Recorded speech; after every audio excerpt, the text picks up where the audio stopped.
In the shadowed age of the 13th century, the line between royalty and sorcery blurred within castle walls. King Aldrich of Varan was a ruler blessed with wisdom but cursed with greed. He craved not just lands and loyalty, he wanted eternal love and power. When a mysterious woman, branded a witch, was captured and chained in his dungeons, Aldrich sought her forbidden knowledge. Under the blood-red moon, she whispered the words of the ritual of the Red Veil, a ceremony that demanded royal blood mingled with that of the pure. Aldrich's desire consumed him. He sacrificed his most loyal knight, letting the blood spill into a silver chalice shared between him and his queen. The next day, his enemies fell, his armies triumphed, and his crown gleamed brighter than ever. Yet soon, whispers spread that the queen no longer slept, nor ate. Her eyes glowed faintly crimson under moonlight. When the king finally died, her body was found beside him, perfectly preserved. Centuries later, when the crypt was opened, both bodies were untouched by time, their veins dry, their hands still entwined in eternal, cursed love. Love, for kings, was often a matter of conquest. But King Leopold of Ardenshire feared losing the only thing he could not command his wife Esthar. Queen Seraphine was admired by all, her grace unmatched, her laughter like the first day of spring. But the king's jealousy turned into madness when he heard of an ancient grimoire known as the Binding of Souls.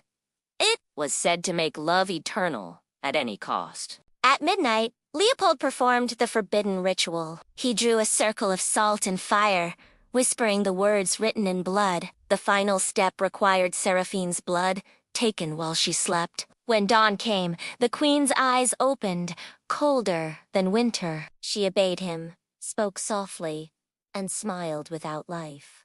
Days turned into months, and the king noticed her reflection began moving out of sync, smiling when she did not. He screamed her name, but the voice that answered was not hers. When his body was found, his heart had turned black as coal. Seraphine lived on, untouched by time, a queen bound to love that had long since died, cursed to rule over a kingdom of shadows. In the age of knights and banners, love could destroy as surely as war. Lady Isolda, the wife of a wealthy noble, fell in love with a holy knight sworn to chastity. Her passion was unbearable and forbidden. Desperate, she found a wandering alchemist who promised a potion of eternal devotion. But its cost was steep, a drop of her own blood, mixed with that of a raven, under a crescent moon. That night, she followed every word. The potion shimmered like garnet wine, and during a royal feast, she slipped it into the knight's cup. The moment he drank, his eyes turned black, his heart bound to hers. Love twisted into obsession. He followed her everywhere, killed her husband, and burned her manor to keep her for himself. Overwhelmed with guilt, Isolde returned to the alchemist, begging him to undo what she had done. The old man simply smiled, revealing his empty eyes. Once blood calls, it cannot be silenced, he whispered. She vanished that same night, and travelers still tell of a ghostly woman by the riverside, weeping crimson tears into the water, forever mourning a love that destroyed them both. In the royal castle of Avalon, the walls hid more than whispers. They hid screams. Beneath the golden halls and marble floors lay a secret chamber known only to the king. Every new moon, King Magnus descended into those depths with robed priests who worshipped not God, but the ancient ones of blood. The rituals were set to keep his power eternal, his reign unbreakable. The dungeons echoed with chants, fire, and the cries of prisoners sacrificed in his name. When dawn broke, The king would emerge younger, his eyes brighter, his rule untouched by rebellion. but Princess Solara, his daughter, one night followed him down the spiral staircase. What she saw shattered her soul, her father's reflection fading into a shadow with wings, feeding on the lifeblood of men. Days later, the king's body was found in his throne, aged to dust overnight. Ilara sealed the dungeons forever, swearing never to speak of what she saw. Yet centuries later, when storms rage over villagers still hear chanting beneath the ruins the same words that once gave a mortal man the power of demons. Queen Merelda was a woman of light, beloved, graceful, and wise. But love can rot even the purest heart. When her husband, King Roland, grew enchanted by a visiting princess, Merelda's heart cracked with rage. She sought the help of a forest witch who offered her a potion that would bind the king's love forever. The witch warned, once love is bound by blood, it cannot be undone. Desperate, Merelda poured the potion into his cup during the royal feast. By morning, Roland's affection burned brighter than ever. His love turned into worship, his eyes wild with passion. But soon, his body weakened, his breath shortened, and by the 7th night, he was dead. The queen wept before the witch, demanding answers. The witch only smiled. "You wanted his heart forever," she whispered. "Now it beats within you." From that day, the queen's youth never faded. She ruled for 50 years, her beauty untouched by time. When she finally died, her hand still clutched the witch's vial, its contents still red and warm, pulsing softly, as if it still carried the king's last heartbeat in the forgotten kingdom of King Eric and Queen Lysandra were known as the perfect rulers, bound by love and power. But perfection is fragile. As the queen aged and beauty faded, Eric became desperate to preserve her youth. When a wandering priest offered him an ancient ritual said to restore love and life, he did not hesitate. The ritual demanded blood. Not any blood, but that of royal descent. The king's firstborn, Prince Callan, was chosen. On the night of the eclipse, the boy's cries echoed through the marble halls as the ceremony began. Lysandra watched in horror as the priest drained the princess' blood into a chalice and mixed it with her own. By dawn, her wrinkles vanished, her skin glowed, but the king's eyes grew hollow. The people never saw their son again. The kingdom fell into famine, and the queen's beauty turned cold, almost inhuman. When she touched the king, his heart turned to stone. Legends say her reflection disappeared from mirrors, for no soul remained within her. Even now, the ruins of Elven Mere bleed red when it rains, as if the earth still remembers the blood of a child sacrificed for love. Queen Ismara of Dravenhol ruled a kingdom bathed in sunlight, yet her heart lived in shadow. She was adored, powerful, but unloved. Her husband, King Roland, loved another, a commoner who sang like an angel. One night, as jealousy consumed her, Ismara wandered into the forest where the old gods still listened. Beneath a silver tree, she found a figure cloaked in mist. A demon of desire. He offered her one gift, the king's heart, forever hers, in exchange for her soul. Without hesitation, she agreed. The next morning, the king knelt at her feet, worshipping her as if she were divine. Their love was fierce, unbreakable, yet his eyes held a strange emptiness. As years passed, his body decayed though he still breathed, while Ismara remained young and radiant. When the demon returned to claim his due, she refused. In fury, he cursed her to wander her palace forever, unseen by mortal eyes. Some say her spirit still roams Dravenhol's halls, whispering her husband's name in the dark, her beauty eternal, her love undying, her soul forever lost to the shadows she once embraced. In the 14th century, whispers spread through Europe of a ritual so vile, the church erased every record of it, the invocation of crimson faith.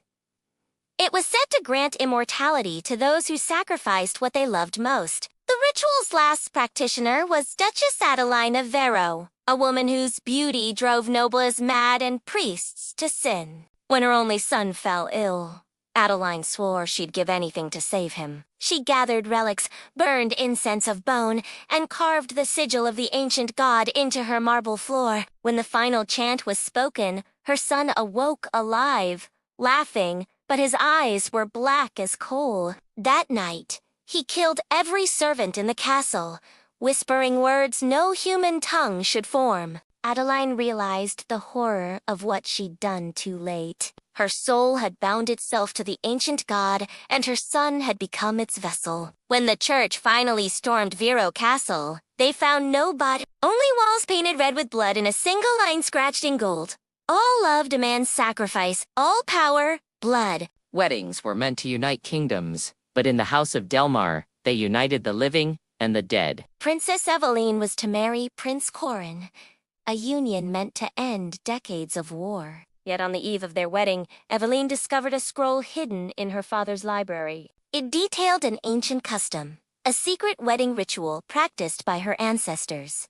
A sacrifice performed beneath the altar to ensure eternal loyalty. Terrified yet bound by duty, Eveline obeyed. A prisoner was chosen, and as his blood spilled across the chapel floor, the vows were sealed. The wedding went on as planned, joyous and grand. But as the night deepened, the prince's smile grew strange. His hands were cold, his eyes lifeless, and when he kissed her, she felt something ancient moving beneath his skin. By dawn, the groom was gone. Only his crown remained dripping with blood. Eveline vanished soon after. Centuries later, travelers claim that every full moon, the chapel's bells ring by themselves, and two ghostly figures appear at the altar, forever repeating their cursed vows of love and death. In the court of King Darius, love was a game of power and death. Lady Eleonora, the court enchantress, was admired by all but loved by none, until she met Sir Cedric, a knight of unmatched valor. Their forbidden affair bloomed in secrecy, and when discovered, the king ordered Cedric's execution. Heartbroken, Eleanora vowed to bring him back, no matter the cost. She turned to necromancy, weaving a spell that bound his soul to her own heart. On the night of the ritual, thunder shook the heavens, and Cedric rose from his grave, pale, silent, and cold. Their reunion was tender yet terrifying. For every time he touched her, her body weakened. His life fed on hers. For years they lived hidden, neither dead nor alive, sustained by each other's breath. But one morning, their chamber was found empty, only two sets of footprints leading into the forest. Some say they still wander under moonlight, two shadows bound by love so strong it defied death, yet cursed to never know peace. In the realm of Norhaven, a cruel truth was whispered among noble families. True love must be paid for in blood. Lady Celestian, daughter of the Duke, fell deeply in love with a foreign prince, Leoric, who was promised to another. Desperate, she sought the help of a blind priestess said to know the ways of old magic. The priestess told her of a ritual that could bind to hearts as one if one heart stopped beating. At midnight, Celestine performed the ritual, her trembling hands holding a dagger above her own chest. Leoric arrived too late to stop her, but when her blood touched the altar, a strange light filled the room. Celestine's body fell, lifeless, yet her voice whispered through Leoric's mind. The next morning, he awoke with her mark upon his skin, her memories burning inside him. They said he went mad soon after, speaking to shadows and dancing with air. On the day he died, the guards found his hand, clutching the same dagger, and her voice still echoing faintly in the halls. Love had bound them indeed, but at a price no mortal heart could bear. King Roderick of Grethmoor was a man haunted by prophecy. The seers foretold that he would fall not in battle, but by betrayal from one he loved. Fearful of fate, he turned to a sorcerer who promised him immortality through a ritual older than time itself. The price: the blood of one who loved him without condition. Roderick's mother, a gentle queen who adored him beyond all reason, was brought to the sacred chamber. Torn between fear and ambition, he performed the ritual himself, reciting words of binding and sacrifice as her life ebbed away. When the final drop of blood touched the stone, fire consumed the room, and when it cleared, Roderick stood unburned, stronger, untouchable. For years, he ruled without aging, his armies undefeated. But immortality has a cost. He began seeing his mother's face in mirrors, her voice whispering in his ears. His skin turned pale as snow, his veins dark with the blood he had stolen. When he finally died, his body refused to decay, his eyes still open, forever haunted by the ghost of the only one who had truly loved him. Throughout the Middle Ages, whispers spoke of queens who wielded more than crowns. They commanded spirits, shaped fate, and traded souls for power. One such queen was Althea, of Morvain, known as the Serpent Queen. She rose to power after her husband's mysterious death and ruled with wisdom, beauty, and fear. But behind her calm eyes burned something unholy. Althea was said to possess a black crystal carved from a meteor that fell on the night of her birth. With it, she communed with spirits from beyond, offering sacrifices to maintain her rule. Each full moon, a servant would vanish. Each morning, her throne would gleam brighter. When a young priest dared to confront her, accusing her of consorting with demons, she merely smiled. "The gods you pray to have long been dead," she whispered. Within a week, the priest was found hanging from the chapel rafters, his eyes turned to stone. Centuries later, her tomb was opened, and the black crystal still pulsed faintly, as if feeding on the silence around it. No one who touched it ever lived to tell what they saw.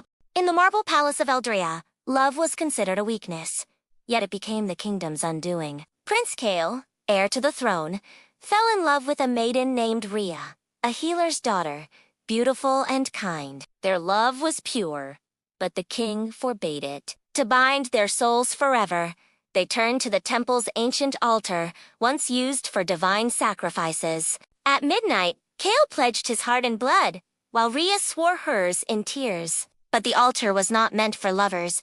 It was a gateway to something darker. When their hands joined, the torches dimmed, and a shadow rose, whispering promises of eternity. In that instant, Rhea collapsed, her heart stilling, her soul bound to the stone. Kale tried to take his life, but the shadow forbade it. "You swore forever," it hissed. He lived on, cursed with endless youth, forever haunted by her ghostly voice. The altar was sealed, yet when moonlight strikes its surface, her reflection can still be seen, weeping, waiting, calling his name from the realm beyond. The Church of St. Agnes prided itself on purity. Yet within its deepest vaults were scrolls so dark they were sealed for eternity. These texts spoke of the rites of Crimson Faith rituals, once performed by priests themselves to ensure the loyalty of kings and the obedience of nations. When Bishop Renard discovered the existence of these scrolls in 1421, he ordered them destroyed. But curiosity overcame faith. He opened one and read aloud the invocation it contained. That night, the cathedral's candles burned black, and blood began seeping from the marble floor.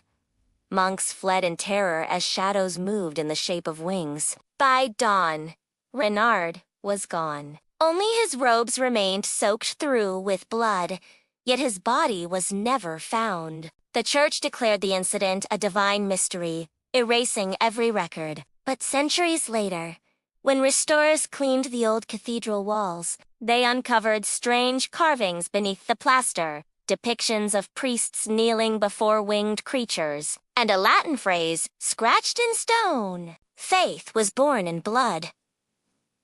In medieval courts, where power ruled over passion, there existed a belief that blood was the key to everything from divine favor to eternal love. Countess Eleonora Valtoria was one of those who dared to test this truth. She was married to a cruel duke, yet her heart belonged to his brother, Lord Alaric. Their forbidden love burned in silence until Eleonora discovered an ancient text detailing a ritual that could make their love eternal. On the night of a blood moon, they met in secret beneath the chapel ruins. The ritual required a shared sacrifice, a drop of each lover's blood upon consecrated ground. But when their blood mixed, the earth trembled. A shadow rose from the soil, whispering, "Eternal love comes with eternal suffering."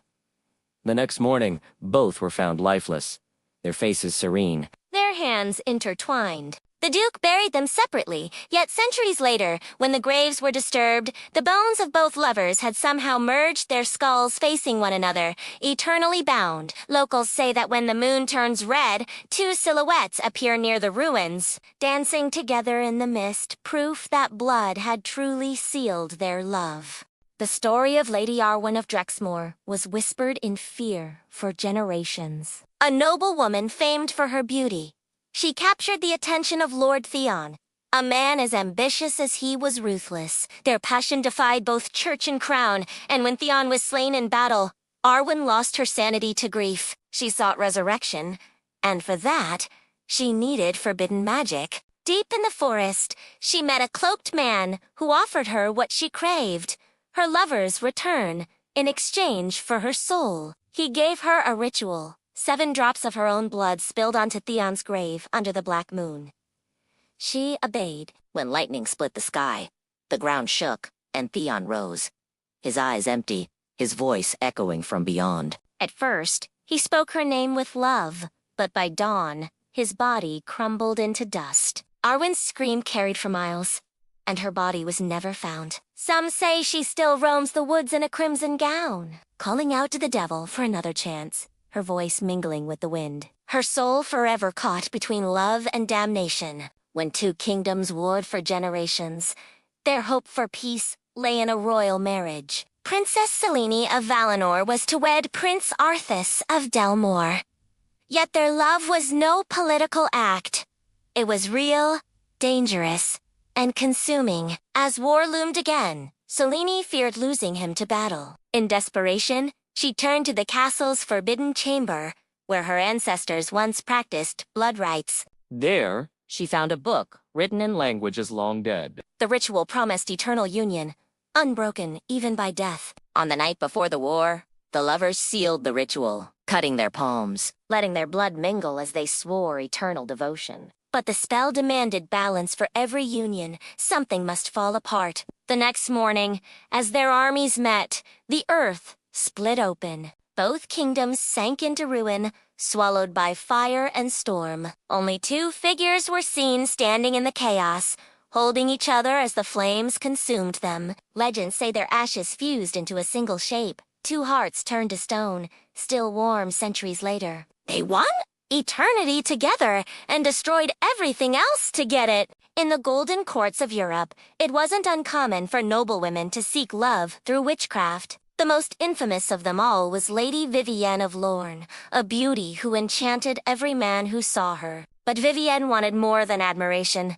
She wanted control. Her secret weapon was a love spell crafted from the blood of her suitors. Each admirer left her a token, a ring, a poem, a lock of hair, all of which she used in her rituals. She mixed their offerings with her own blood, whispering words learned from a forbidden book of shadows. Soon, every man at court fought for her favor, killing and betraying one another in madness. The king himself fell under her spell, abandoning his queen and plunging the realm into chaos. But magic feeds on the hand that casts it. The men's bloodlust grew so wild that one night they turned on her. When the guards entered, they found Lady Vivienne's chamber empty, only her mirror cracked and dripping red. Some say she still lives within that mirror, smiling, waiting, her reflection whispering, "Love me and bleed for it." The royal family of Eredon had ruled for centuries, their power said to come from a divine blessing. But the truth, long buried in legend, was far darker. During a great plague, King Rowan made a secret pact with a dying sorcerer in exchange for his family's eternal prosperity. He would offer blood from every generation, the firstborn of every century. The king agreed, signing the pact in blood beneath the palace chapel. True to the promise, the plague ended, the kingdom flourished, and the royal line thrived. But every 100 years, the eldest child of the crown vanished on the night of the red moon. The people called it divine will, but the royals knew it was payment. Centuries later, Princess Sui, Ayarue, the next to be taken, uncovered the truth written in the palace archives. Rather than surrender, she performed a counter-ritual, offering her own soul in place of her bloodline. When the red moon rose, the screams echoed through the palace, and by dawn, every portrait of the royal family had turned to ash. The dynasty ended that night, but the land still blooms unnaturally rich, as if the pact was never truly broken. In the kingdom of Valeria, Queen Adriel was praised as the light of the crown, graceful, intelligent, and loyal. But behind the golden veil of devotion hid a woman who wielded darkness to keep her throne secure. Her husband, King Darius, adored her, but rumors of his infidelity reached her ears. The queen's love turned to fury, and she summoned an ancient witch who had once served her ancestors in secret. The witch gave her a charm, a vial containing a serpent's heart and her own blood. "Mix it with his wine, and his soul will be yours," she whispered. Adriel obeyed. That night, the king drank, his eyes glazing over, his will broken. He became a puppet, loyal, obsessed, incapable of disobeying her. But as years passed, the magic began to twist. The king's face aged rapidly, his body weakening while hers remained radiant. When he finally died, his blood had turned black, his veins traced with strange symbols. The queen ruled for decades, her beauty unchanging, her crown unstained, until her mirror began whispering his name. And every night, the reflection that stared back at her wasn't her own. Before a king was crowned in the Empire of Ceridorn, an unseen ritual was always performed, one never mentioned in Holy Scriptures. Beneath the Grand Cathedral, in a chamber only priests and nobles knew, a life was taken to bind the crown. When young Prince Sidon was to be crowned, he learned of this secret from his dying tutor, that the crown gold was mixed with the blood of servants, ensuring the ruler's power would never be challenged. Sickened but trapped by duty, Sidon descended into the hidden catacombs. There he found his ancestors' thrones, built upon bones. The high priest urged him to complete the ritual, but Sidon refused. As he tried to leave, the torches extinguished, and whispers filled the air. Without blood, there is no king, they hissed. The shadows formed shapes, the faces of past monarchs, their crowns glowing faintly red. The next day, Sidon was found dead upon the throne, his veins golden, his eyes wide with terror. The coronation still went on, but from that day, no king of Ceridorn ever lived beyond his 30th year, bound eternally to the curse that crowned them. They were called the Crimson Lovers. Lord Renard and Lady Selene, nobles whose beauty and ambition rivaled the gods. They desired not only each other, but dominion over all. When the church denied them marriage for their heresy, they turned to the forbidden arts, summoning a demon said to grant mortals the strength of kings. On a storm-lashed night, they carved sigils into the stone floor and mixed their blood in a silver chalice. The demon appeared, neither man nor beast, offering them a single promise. You shall rule, but you shall never die apart. Believing it a blessing, they accepted. Their rise was meteoric. They seized the throne within months. Yet soon, strange things began to happen. When one was wounded, the other bled. When one wept, the other tasted salt. And when Lady Selene fell ill, Lord Renard's heart stopped with hers. They were buried side by side, but when their tomb was opened, a century later, there was only one body, a monstrous form with two faces, fused together by the power they had dared to summon. Love had made them one, forever, and horribly so. In the twilight years of the 12th century, King Marius of Althor grew obsessed with the idea of cheating death. The church preached heaven, but he sought immortality on earth. When a scholar from the East brought him an ancient manuscript called the Codex of Crimson Life, Marius locked himself away in his tower, studying its every line. The book revealed a ritual requiring the blood of 10 innocents, one for each decade of life. The king obeyed, abducting peasants from his own lands. As the final sacrifice bled under the moon, the king drank from the crimson cup. His body transformed younger, stronger, ageless. But the gift was poisoned. He could no longer sleep, nor eat, nor feel warmth. His eyes glowed faintly red, and his reflection vanished from mirrors. When war came, he rode into battle alone, slaughtering armies like a phantom. Yet his immortality became his prison. No wound could kill him. No prayer could free him. When his castle burned centuries later, his armor was found intact, his body within still untouched. His heart, they say, still beats slowly, endlessly, longing for a death he can never claim. Long ago, a queen named Leora ruled the frostbitten kingdom of Thalin. Her husband, King Darius, was a warrior beloved by his people and by countless women. Consumed by jealousy, Leora turned to her court sorcerer, demanding a spell that would make her husband love only her until death.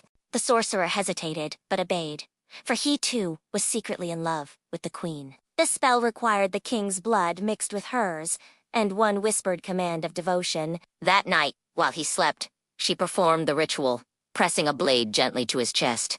His blood filled the chalice. Her kiss sealed the vow. When he awoke, his eyes were no longer human. He loved her fiercely, madly, without thought or will. For years, his passion consumed him. He killed rivals, burned villages, and slaughtered priests who dared question her. The queen, terrified by what she'd done, begged the sorcerer to undo it. But it was too late. The magic fed on her as well. When she died, the king's heart stopped instantly. Their bodies were buried together, but every century their tomb cracks open and faint laughter echoes from within. Beneath the Grand Cathedral of Dravencia lay a secret chamber sealed for centuries. When King Theobald ordered renovations, masons broke through a hidden wall and found an ancient altar, stained dark with blood. At its center lay a crown, forged from bone and gold, surrounded by the skeletal remains of priests. The royal historian warned the king not to touch it. This altar was used in the first coronation, he said. The founders offered their hearts for the kingdom's blessing. But Theobald, blinded by pride, placed the crown upon his head. In that moment, whispers filled the hall, and the walls bled. He saw visions of his ancestors screaming, their eyes hollow, their mouths chanting his name. That night, Theobald dreamed of a faceless priest offering him a dagger. Feed the altar, or it will feed on you. Days later, the king's body was found before the cathedral, his chest torn open, the dagger buried in his own heart. The altar below glowed faintly red again. Since then, every coronation in Dravencia has been silent. No prayers, no hymns, for fear the altar beneath might hear. The bards sing of love as pure and divine, but the truth of medieval passion was far darker. In the courts of nobles, love was not a gift, it was a spell. Many women, desperate for devotion, turned to forbidden charms. The most infamous was Lady Isolda of She loved a knight sworn to her rival's house, and when he rejected her, she sought help from a hermit said to speak with demons. He gave her a talisman carved from a loverous rib and a single command. Bury it beneath his bed and speak his name under the waning moon. The knight returned to her the next morning, eyes glazed, voice hollow, swearing undying love. But soon, he began to wither, his skin pale, his heart slowing with each kiss. When Isolde tried to free him, she found the talisman fused to his chest, pulsing like a second heart. They were found dead together, locked in an embrace that reeked of decay. The poem written about her, The Bride of Shadows, was banned for centuries. Yet, in secret, it was whispered that every great love story since has carried a trace of her curse. Every dynasty hides a secret, but none darker than the House of vows. Their banners bore a crimson serpent, a symbol of eternal life. But their power came from something far more sinister. Legend claimed that their first ancestor, Duke Armand, made a pact with a forest spirit to ensure his line would never fall. The price!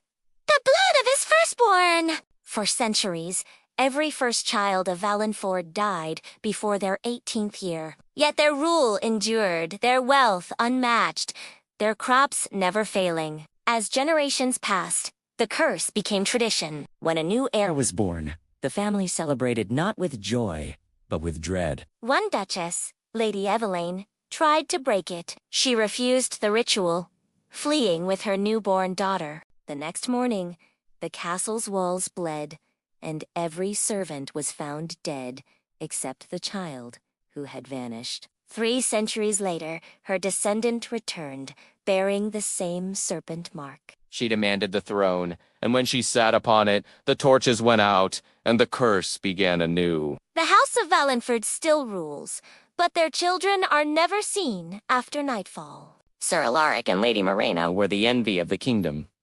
Beautiful, devoted, inseparable. But when Morena fell ill with a wasting sickness, Alaric lost his mind. He sought a priest, then a healer, then a witch. None could save her. In desperation, he turned to a necromancer who offered him one hope, a ritual of love and blood. The necromancer warned, "You may bind her soul, but her body will not be her own."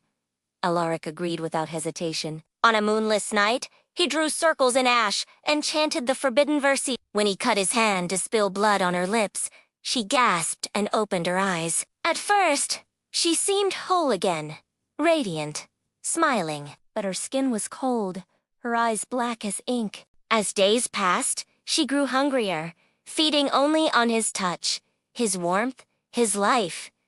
Each kiss drained him. When he finally died in her arms, she wept crimson tears and vanished into the mist. The locals say a woman still roams the ruins at night, whispering his name, seeking another lover to finish the ritual they began. Long before historians tamed truth into legend, every royal family in Europe guarded a secret, a sacred line of blood that tied kings not to heaven, but to the abyss. Ancient scrolls discovered beneath the Vatican spoke of the Red Pact, A ritual that granted divine rule through demonic blessing. Each coronation required not only an oath to God, but an offering to the shadows, a cup of royal blood spilled upon a black altar. Those who refused met swift ends: madness, rebellion, or mysterious illness. King Edward IV of Ireth is said to have broken the chain. He cast down the altar, burning the temple and all who knew its rites. But after his rebellion, his sons disappeared.